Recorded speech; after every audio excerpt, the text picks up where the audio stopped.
Welcome to Sweet Life Beat Life. We hope this video helps. You start by preparing the phone and launching the right mode. Clean the lens, remove any obstructing case, and open camera right arrow more right arrow macro, or use the 3x telephoto then move in. Once done, switch to Pro/Expert if you want manual focus. That gives you control over focus peaking and exposure. Make sure to lock exposure or set a low ISO to reduce noise. Now position the subject and approach slowly. Tiny movements change focus dramatically. You now refine focus and exposure.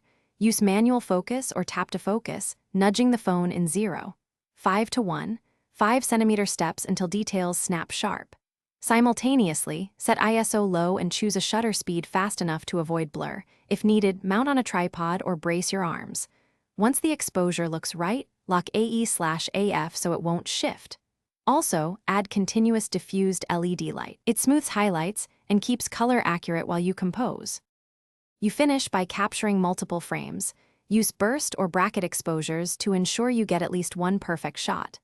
After shooting, review at 100% crop to verify sharpness and texture.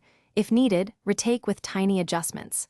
For final polish, apply subtle sharpening and noise reduction in the phone editor. If things go wrong, troubleshoot. Clean the lens, increase diffused light, or switch to manual focus. Those steps fix most common macro issues quickly and reliably. Thanks for watching. Consider subscribing if we helped you.